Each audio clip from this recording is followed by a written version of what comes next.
নমস্কার, প্রতিদিনের মতন আজকে আরেকটি ব্লগ শেয়ার করব। সবাই কেমন আছেন? আমি তো ভালো নেই, আমার শাশুড়ি অসুস্থ, এই কারণে আমি ঠিকমতো ব্লগ ভিডিও শেয়ার করতে পারি নাই।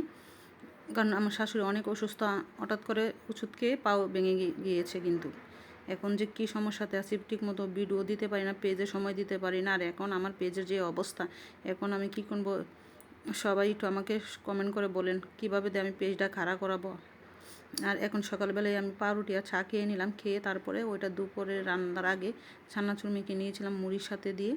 ও ঈশানের টিচার আসছিল বাসায়, তো ঈশানের টিচারকে দিয়ে আমি একটু খেয়ে নিলাম। তারপরে মাছগুলো নিয়ে আসছিল, মাছতে বড় মাছ নিয়েছি রান্না করার জন্য, মাছ ধুয়ে ফ্রিজে রেখে দিয়েছি। আর পাবদা মাছগুলো কেটে নিয়েছি, কারণ পাবদা মাছ লগে লগে না কাটলে হবে না।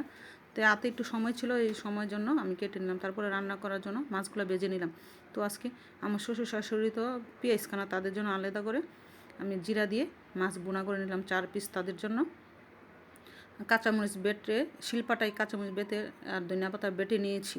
আর এরকম সবুজ তরকারি কিন্তু আমার শ্বশুর শাশুড়ি সবসময় দেখি পছন্দ করে, শীত আসলে তাদেরকে এইভাবে তরকারি রান্না করে দিই আর কি। যারা পেঁয়াজ রসুন খান না, তারা কিন্তু এইভাবে জিরা ফোড়ন দিয়ে আর ধনিয়া পাতা কাঁচামরিচ শিলপাটায় বেটে তরকারি রান্না করে খেয়ে দেখতে পারেন, অনেক ভালো লাগে।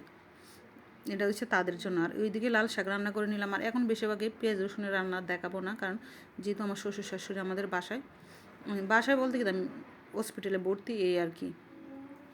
তো তাদের জন্য বেশিরভাগই এইভাবে রান্না করা। দেখেন শাকও আমি রান্না করছি পেঁয়াজ রসুন ছাড়া, শুধু কালি জিরা ফোড়ন দিয়ে আর কাঁচামরিচ দিয়ে। আর ওইদিকে আলাদা করে আমাদের জন্য আবার মাছ আলাদা বোনা করছি। আমাদের আরও আমার বাসুর আছে, আমাদের বড় জাল আছে, ওদের জন্য। তো আমি ওইদিকে পেঁয়াজ দিয়ে মাছ বোনা করে নিচ্ছি। তো এভাবেই রান্না করি। তো দুই রকম রান্না করলাম। আর সাথে আজকে মসুর ডাল রান্না করছি টমেটো দিয়ে মাছের বোনাও করলাম। আর ভিডিও কিন্তু অনেক ভিডিও জমে আছে, কিন্তু ভিডিও এডিট করারও সময় পাচ্ছি না, যে কীভাবে ভিডিও এডিট করবো, করেতে আপলোড দিব। একবারে পেজে আমি 1 মিনিট পেজে সময় দিতে পারি না, এই অবস্থা। খালি কোনো রকমের টাইমে একটু চেষ্টা করি 1-2টা ভিডিও আপলোড করার জন্য। এই আর কি। সবাই আমার জন্য আশীর্বাদ করবেন, দোয়া করবেন আমার শাশুড়ির জন্য। আমার শাশুড়ি অনেক অসুস্থ, আমি যেন তাড়াতাড়ি যেন আমার শাশুড়ি সুস্থ হয়ে যায়। ভালো লাগলে লাইক শেয়ার করবেন, ফেসবুক ফলোয়ার দিয়ে রাখবেন, ইউটিউবে সাবস্ক্রাইবার করে দেবেন প্লিজ। আপু ভাইয়েরা সবাই ভালো থাকেন, এই আর কি।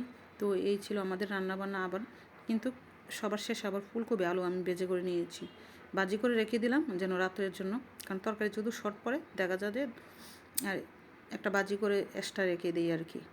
তো এই ছিল দুপুরের রান্নাবান্না। দেখেন লাল শাক আর ফুলকপি আলু দিয়ে বাজি করে নিলাম। আর মসুর ডাল রান্না করেছি টমেটো দিয়ে, 2 রকমের মাছ বোনা করে নিলাম সবার জন্য। তো দেখেন